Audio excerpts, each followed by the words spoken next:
नमस्ते, स्वागत है पुस्तक एक्सप्रेस में, जहां हम किताबों और ज्ञान के माध्यम से जीवन के सबसे गहरे पहलुओं को समझने की कोशिश करते हैं।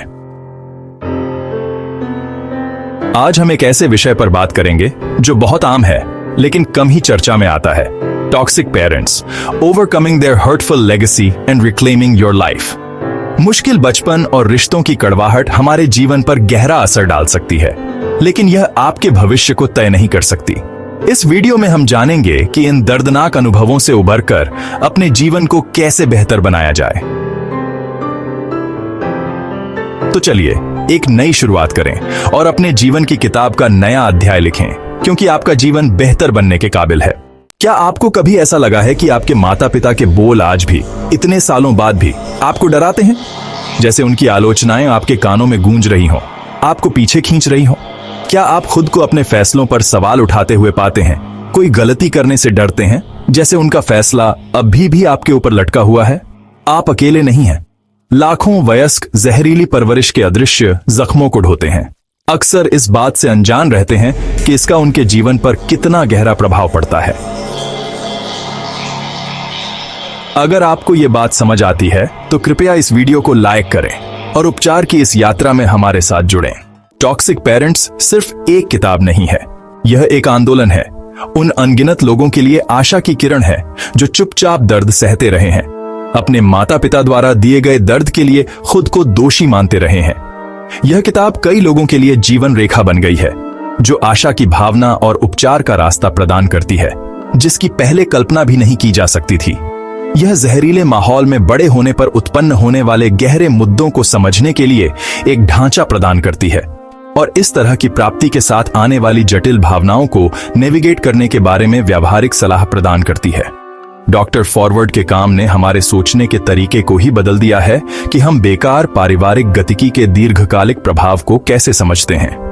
उनकी अंतर्दृष्टि ने चिकित्सा और स्वयं सहायता के लिए नए रास्ते खोले हैं, जिससे व्यक्ति अपने अतीत का सामना स्पष्टता और उद्देश्य की एक नई भावना के साथ कर पाते हैं। यह पुस्तक उन मनोवैज्ञानिक क्रियाविधियों पर प्रकाश डालती है जो जहरीले व्यवहार को कम करती हैं। इस पर प्रकाश डालती है कि माता पिता जिस तरह से कार्य करते हैं और ये कार्य उनके बच्चों को वयस्कता में कैसे प्रभावित करते हैं, जो बेजुबानों को आवाज देती है और उन्हें अतीत की बेड़ियों से मुक्त होने का अधिकार देती है। यह पाठकों को अपने जीवन को पुनः प्राप्त करने की दिशा में पहला कदम उठाने के लिए प्रोत्साहित करती है। उन्हें उनकी परवरिश से छोड़े गए भावनात्मक दागों को दूर करने में मदद करने के लिए उपकरण और रणनीतियां प्रदान करती है। यह पुस्तक मानव आत्मा के लचीलेपन का प्रमाण है। यह दर्शाती है कि किसी के जन्म की परिस्थितियों से ऊपर उठना और आनंद और परिपूर्णता से भरा जीवन बनाना संभव है। यह पुस्तक विभिन्न प्रकार के जहरीले माता पिता पर प्रकाश डालती है, खुले तौर पर नियंत्रित करने वालों से लेकर भावनात्मक रूप से अनुपलब्ध रहने वालों तक। यह इन व्यवहारों को इस तरह से वर्गीकृत करती है जिससे उन्हें पहचानना और समझना आसान हो जाता है, जिससे पाठकों को दूसरों की कहानियों में अपने स्वयं के अनुभवों को परिलक्षित होते हुए देखने में मदद मिलती है। यह मान्यता उन लोगों के लिए महत्वपूर्ण है जिन्होंने अपनी धारणाओं और भावनाओं पर संदेह करते हुए वर्षों बिताए हैं, अक्सर यह विश्वास दिलाते हुए कि वे ही समस्या थे। पाठकों को दुर्व्यवहार के विशिष्ट पैटर्न की पहचान करने में मदद करती है जो उन्होंने सहे हो सकते हैं। यह उन व्यवहारों की एक व्यापक चेकलिस्ट प्रदान करती है जो एक जहरीले वातावरण के संकेत हैं, जिससे व्यक्तियों को उनके दुख की सटीक प्रकृति को इंगित करने की अनुमति मिलती है। पहचान की यह प्रक्रिया उपचार की दिशा में पहला कदम है, क्योंकि यह पाठकों को अपने अनुभवों को स्पष्ट करने और संबंधित आघात के माध्यम से काम करना शुरू करने में सक्षम बनाती है। यह इन व्यवहारों के पीछे के मनोविज्ञान के बारे में बताती है। यह समझाती है कि कैसे माता पिता अक्सर अनजाने में उन पैटर्न को दोहराते हैं जो उन्होंने अपने बचपन में सीखे थे। आघात का यह पीढ़ीगत संचरण यह समझने के लिए एक महत्वपूर्ण अवधारणा है कि जहरीले व्यवहार क्यों बने रहते हैं और उन्हें कैसे रोका जा सकता है। इन पैटर्न को पहचान कर व्यक्ति चक्र को तोड़ना शुरू कर सकते हैं और अपने जीवन में स्वस्थ गतिशीलता बना सकते हैं। दर्द और शिथिलता के एक चक्र को कायम रखना। पुस्तक इस बात पर जोर देती है कि इस चक्र को तोड़ना केवल व्यक्तिगत उपचार के बारे में नहीं है, बल्कि भविष्य की पीढ़ियों को इन हानिकारक व्यवहारों के संचरण को रोकने के बारे में भी है। यह बातचीत के नए सकारात्मक पैटर्न बनाने के लिए रणनीतियां प्रदान करता है जो पुराने विनाशकारी पैटर्न को बदल सकते हैं। लेकिन टॉक्सिक पेरेंट्स माता पिता को दोष देने के बारे में नहीं है। यह स्वीकार करता है कि कई माता पिता स्वयं अपनी परवरिश का शिकार होते हैं, उन व्यवहारों के जाल में फंस जाते हैं जिन्हें वे पूरी तरह से नहीं समझते हैं। पुस्तक एक दयालु दृष्टिकोण की वकालत करती है जो निंदा करने के बजाय समझने और दंडित करने के बजाय चंगा करने का प्रयास करता है। यह समझने के बारे में है, चक्र को तोड़ने के बारे में है और सबसे महत्वपूर्ण बात उपचार के बारे में है। उपचार की यात्रा को जंगल के रास्ते के रूप में दर्शाया गया है जो प्रक्रिया की जटिलता और कठिनाई का प्रतीक है, लेकिन साथ ही उस सुंदरता और शांति को भी दर्शाता है जो रास्ते में मिल सकती है। ध्यान और क्लीन कॉन्शियस को आंतरिक शांति और स्पष्टता प्राप्त करने के साधन के रूप में प्रस्तुत किया गया है, जिससे व्यक्तियों को अपनी भावनाओं को नेविगेट करने और संतुलन की भावना खोजने में मदद मिलती है।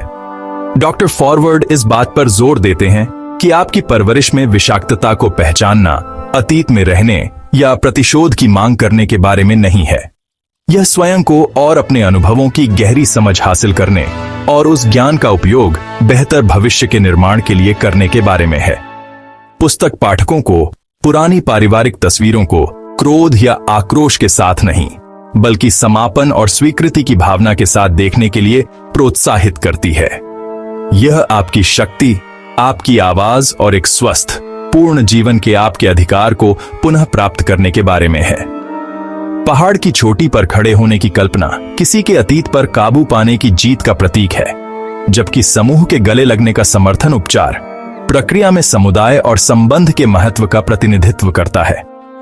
जीत में अपनी बाहों को ऊपर उठाना किसी के जीवन को पुनः प्राप्त करने और संभावनाओं से भरे भविष्य में कदम रखने का एक शक्तिशाली दृश्य है।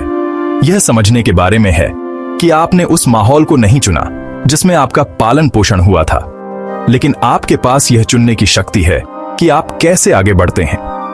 दूर से आत्मविश्वास से चलने और शहर के ऊपर सूर्योदय के अंतिम दृश्य नए अवसरों और उज्जवल भविष्य के वादे का प्रतीक हैं।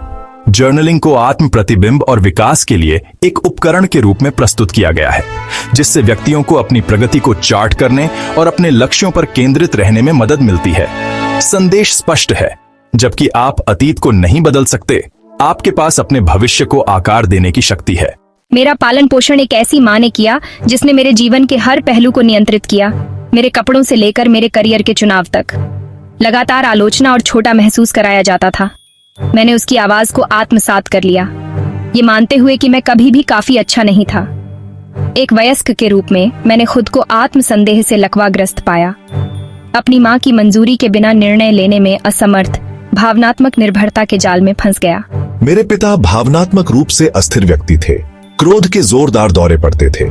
बड़े होकर मैं बहुत डर कर रहता था, उनके गुस्से को भड़काने से डरता था। मैंने अपनी जरूरतों और इच्छाओं को दबाना सीख लिया, लोगों को खुश करने वाला बन गया, संघर्ष के डर से न कहने में असमर्थ।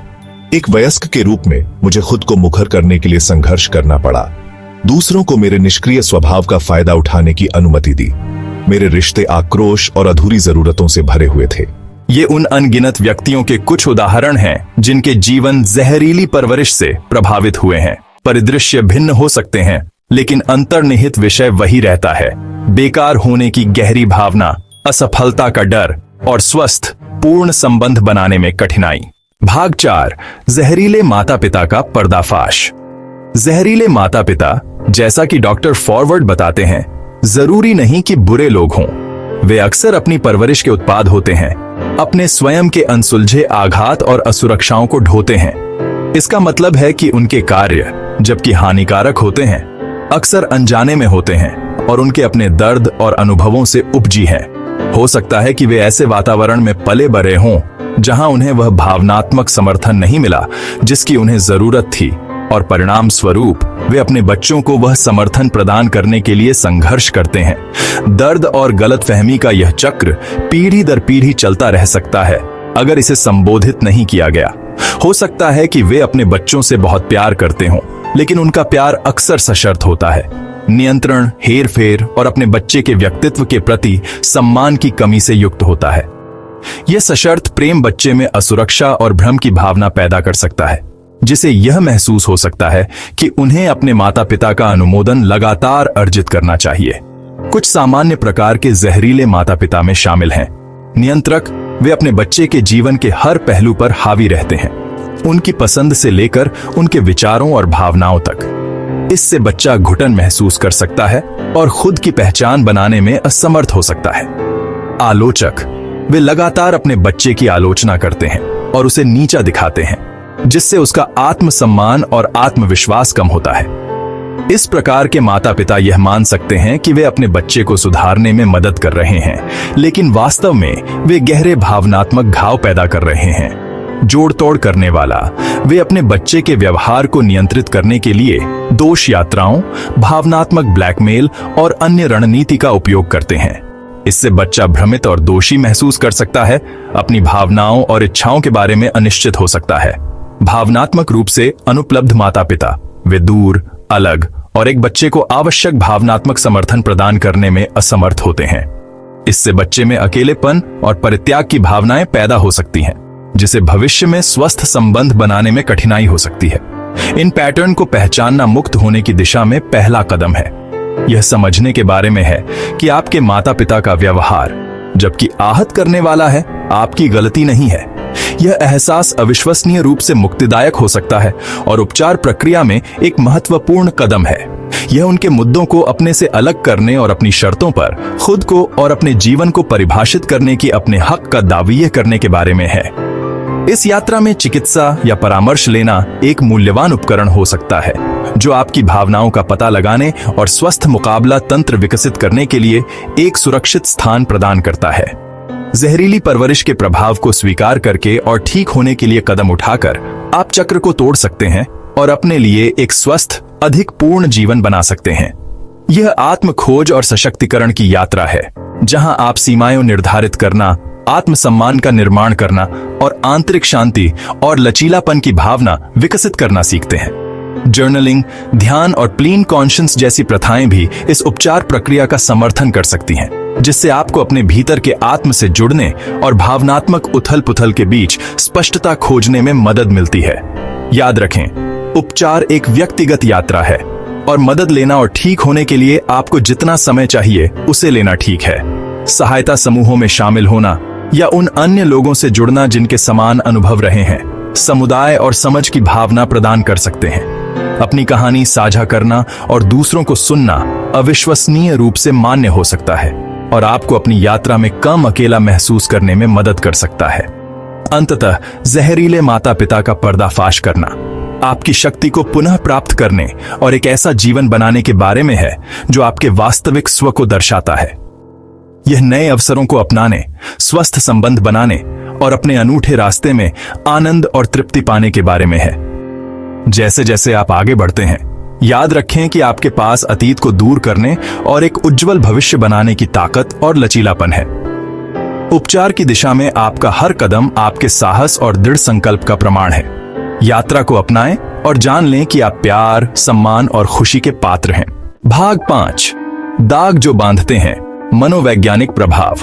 जहरीली परवरिश का प्रभाव दूरगामी हो सकता है, जो व्यक्ति के जीवन के विभिन्न पहलुओं को प्रभावित करता है। जो बच्चे जहरीले वातावरण में पले बड़े हैं, वे अक्सर संघर्ष करते हैं। कम आत्मसम्मान, लगातार आलोचना और छोटा महसूस कराने से बेकार और आत्मसंदेह की गहरी भावना पैदा हो सकती है। असफलता का डर, अवास्तविक उम्मीदें और अपने माता पिता को नाराज करने का लगातार डर व्यक्तियों को जोखिम लेने या अपने सपनों को आगे बढ़ाने से डरा सकता है। रिश्तों में कठिनाई, बचपन में सीखे गए अस्वास्थ्यकर पैटर्न वयस्कों के रूप में स्वस्थ, सुरक्षित लगाव बनाना चुनौतीपूर्ण बना सकते हैं। चिंता और अवसाद, जहरीले माता पिता के साथ रहने का लगातार तनाव और भावनात्मक उथल पुथल मानसिक स्वास्थ्य पर भारी पड़ सकता है, जिससे चिंता, अवसाद और अन्य मानसिक स्वास्थ्य समस्याएं हो सकती हैं। यह याद रखना महत्वपूर्ण है कि यह चरित्र दोष नहीं है, बल्कि एक ऐसे वातावरण में बड़े होने के परिणाम है जिसने आपके भावनात्मक स्वास्थ्य का पोषण नहीं किया। इन पैटर्न को पहचानना आत्मदया में रहने के बारे में नहीं है, बल्कि आपके संघर्षों की जड़ को समझने और ठीक होने और बढ़ने के लिए सक्रिय कदम उठाने के बारे में है। भाग 6, मुक्त होना, उपचार के लिए आपकी यात्रा। जहरीली परवरिश की विरासत से मुक्त होना एक यात्रा है, मंजिल नहीं। यह एक ऐसा रास्ता है जिसके लिए साहस और दृढ़ संकल्प की आवश्यकता होती है, क्योंकि इसमें आपके जीवन के कुछ सबसे चुनौतीपूर्ण पहलुओं का सामना करना पड़ता है। यह यात्रा केवल आगे बढ़ने के बारे में नहीं है, यह आपके दर्द को ताकत और ज्ञान में बदलने के बारे में है। यह एक ऐसी प्रक्रिया है जिसके लिए धैर्य, आत्मकरुणा और आपके अतीत के बारे में दर्दनाक सच्चाइयों का सामना करने की इच्छा की आवश्यकता होती है। आपको अपने साथ कोमल रहना चाहिए, क्योंकि आप उन यादों और भावनाओं से गुजरते हैं जो शायद वर्षों से दबी हुई हैं। यह यात्रा रैखिक नहीं है, उतार चढ़ाव आएंगे, स्पष्टता के क्षण होंगे और भ्रम के समय भी होंगे, लेकिन यह यात्रा करने लायक है, क्योंकि यह स्वतंत्रता, उपचार और आनंद, प्रामाणिकता और सार्थक संबंधों से भरा जीवन बनाने के अवसर की ओर ले जाती है। उस मुक्ति की कल्पना करें जो आप तब महसूस करेंगे जब आप अपने अतीत का भार नहीं उठाएंगे। उस खुशी की कल्पना करें जो डर और दायित्व के बजाय पारस्परिक सम्मान और प्यार पर आधारित रिश्ते बनाने से मिलती है। डॉक्टर फॉरवर्ड इस यात्रा में कई प्रमुख चरणों की रूपरेखा तैयार करते हैं, ऐसे कदम जो उपचार और आत्म खोज की प्रक्रिया के माध्यम से आपका मार्गदर्शन करने के लिए रोड मैप का काम करते हैं। विषाक्तता को स्वीकार करें। पहला कदम अपनी परवरिश की वास्तविकता को स्वीकार करना है। इसका अर्थ है उन व्यवहारों और पैटर्न को पहचानना जो हानिकारक थे और यह समझना कि वे आपकी गलती नहीं थे। यह गुलाब के रंग के चश्मे के बिना अपने अतीत को स्पष्ट आंखों से देखने के बारे में है, जो शायद सामाजिक अपेक्षाओं या पारिवारिक दबाव द्वारा लगाए गए थे। अपने माता पिता के व्यवहार के लिए बहाने बनाना बंद करने के लिए और आपके जीवन पर पड़ने वाले गंभीर प्रभाव को पहचानने के लिए। यह कदम महत्वपूर्ण है क्योंकि यह आपको अपने अनुभवों और भावनाओं को मान्य करने की अनुमति देता है। ये जो हुआ उसके बारे में खुद को आहत, क्रोधित या दुखी महसूस करने की अनुमति देने के बारे में है, और यह समझना कि ये भावनाएं आघात की स्वाभाविक प्रतिक्रिया हैं और आपके जीवन पर पड़ने वाले गंभीर प्रभाव को पहचानना। यह मान्यता वह नींव है जिस पर आप अपनी उपचार प्रक्रिया का निर्माण कर सकते हैं। यह आपको आपके अतीत और आपके वर्तमान के बीच संबंधों को देखने और यह समझने की अनुमति देता है कि आपके शुरुआती अनुभवों ने आपके विश्वासों, व्यवहारों और संबंधों को कैसे आकार दिया है। खुद को शिक्षित करें। जहरीली परवरिश की गतिकी को समझना महत्वपूर्ण है। ज्ञान शक्ति है और खुद को शिक्षित करके आप विषाक्तता के चक्र को तोड़ने के लिए आवश्यक उपकरण प्राप्त करते हैं। इसमें जहरीले व्यवहार के पीछे के मनोवैज्ञानिक तंत्र के बारे में सीखना शामिल है और यह माता पिता और बच्चे दोनों को कैसे प्रभावित करता है। पैटर्न, मनोविज्ञान और दीर्घकालिक प्रभावों में अंतर्दृष्टि प्राप्त करने के लिए किताबें, लेख और अन्य संसाधन पढ़ें।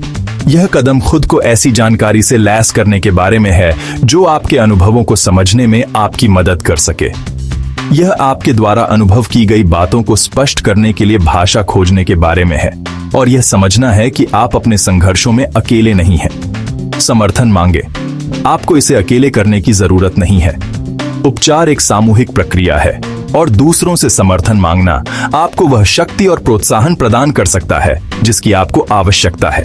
यह समर्थन विभिन्न स्रोतों से आ सकता है, जिसमें पेशेवर चिकित्सक, सहायता समूह और भरोसेमंद मित्र या परिवार के सदस्य शामिल हैं। तो दोस्तों, उम्मीद है कि आज का वीडियो आपको अपने जीवन में बदलाव लाने और खुद को बेहतर समझने में मदद करेगा। याद रखें, कठिनाइयां हमारे जीवन का हिस्सा हैं, लेकिन उन्हें हमारी पूरी कहानी बनने की जरूरत नहीं है। अगर यह वीडियो आपको पसंद आया हो तो इसे लाइक और शेयर जरूर करें ताकि यह किसी और की मदद कर सके। और पुस्तक एक्सप्रेस चैनल को सब्सक्राइब करना ना भूलें। ऐसी ही और जीवन बदलने वाली बातें और कहानियां हम आपके लिए लाते रहेंगे। नीचे कमेंट में अपनी राय और अनुभव हमारे साथ जरूर शेयर करें। अगली बार फिर मिलते हैं एक नई सीख और नई प्रेरणा के साथ। धन्यवाद। मिलते हैं अगले वीडियो में।